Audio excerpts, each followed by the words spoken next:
All right, welcome to the Explainer. Today, we're going to unpack a really powerful parable that uses the loyalty of an animal to ask some pretty deep questions about our own gratitude and accountability. So our story kicks off with this incredibly powerful, energetic scene. The source material really wants you to picture this. These war horses at a full gallop, you can almost hear them panting, their breath heavy in the air. And this is where the whole thing is grounded, not with people, but with these fierce and, as you'll see, unbelievably loyal war horses from the ancient desert. Just imagine them, poised, ready to go. This teaching describes them as being ready to attack at the very first glimmer of light, moving on their master's command without a single moment of hesitation. And the sheer force of their charge, it's so powerful that their horseshoes, these metal shoes striking the rocky ground, are literally creating sparks in the dark. It's just an image of pure, raw intensity. So what's their mission? Well, they plunge directly into the heart of the enemy lines. And the narrative makes it really clear. They do this without any fear for their own lives, completely ignoring the danger of spears and arrows all around them. And this, right here, brings us to the central question of the whole thing. This isn't their war, right? They're not fighting for themselves. So why? What is driving this absolute life-risking devotion? And the answer the text gives is, well, it's startlingly simple. All of that unwavering loyalty, that absolute obedience, it all comes from gratitude. It's for the master who feeds them, who gives them water and shelter and care. For those basic things, they offer everything in return, even their own lives. Okay, so now that we have this incredible picture of loyalty, the whole thing gets turned around. It becomes a mirror, and it's used to make us take a hard look at ourselves.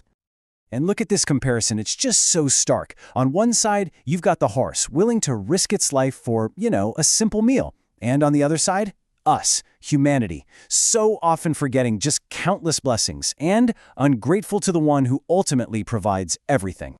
And this right here, this is the pivot. The entire parable of the horse leads straight to this really challenging statement about human beings. The narrative just switches gears from this beautiful illustration to a direct comment on our own behavior. But here's the thing. According to this teaching, this isn't some abstract philosophical concept. The argument is that this relationship with a sustainer, with a provider, it's something every single one of us has personally experienced. So now the text asks us to look inwards, to reflect. Think about a time you were really sick, truly vulnerable. Where did that recovery, that healing, actually come from? Or what about a time you felt completely and utterly alone, when it felt like there was no one? The parable is nudging us to remember that even then, you weren't really alone. Who was with you? And think about those moments, we've all had them, when it felt like every single door was slammed shut. We're asked to recall when a way was made for us, a path opened up, when it seemed totally impossible. So you see, the crucial point here is that this isn't just some ancient story. The text is arguing that you are a direct witness in your own life. You've already seen this happen. You've experienced this support firsthand. Okay, but if that's true, if we've all experienced this, then why isn't gratitude just our natural state? Well, the parable points to something powerful inside of us that gets in the way. And the text is very specific about this obstacle. It's an intense, overwhelming desire for wealth, greed. It's described as this force that just clouds our memory of all those blessings and stops us from being charitable. So this basically sets up a fundamental conflict inside each of us. It's presented as a choice you have to make.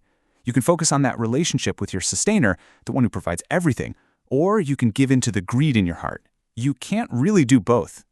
So everything we've talked about, the loyal horse, our own ingratitude, that inner battle, it's all building up to one final massive concept. The reason this whole thing matters so much. And what is that reason? The teaching says that the entire basis for morality, for doing the right thing, comes down to one single awareness, knowing, deep down, that there will be a final day of accountability, a day you'll be questioned. And the text breaks down how that day will go in 3 stages. First, a physical event. The contents of the graves are poured out. Then, a spiritual one. All the secrets hidden in our hearts are laid bare. And finally, you find your Lord, fully aware of every single tiny detail. And the text is absolutely emphatic about this. There's no need for reports or summaries. The knowledge is total. It's complete. Like it says here, Every little thing will be known. Absolutely nothing is hidden. And that brings this whole parable right back to where it started, with a deeply personal final question for you to think about. After everything, after the loyal horse, our own potential for ingratitude, our inner struggles, and the ultimate accountability, we're left with this one thought. On that day, when everything is unveiled, what will your heart reveal?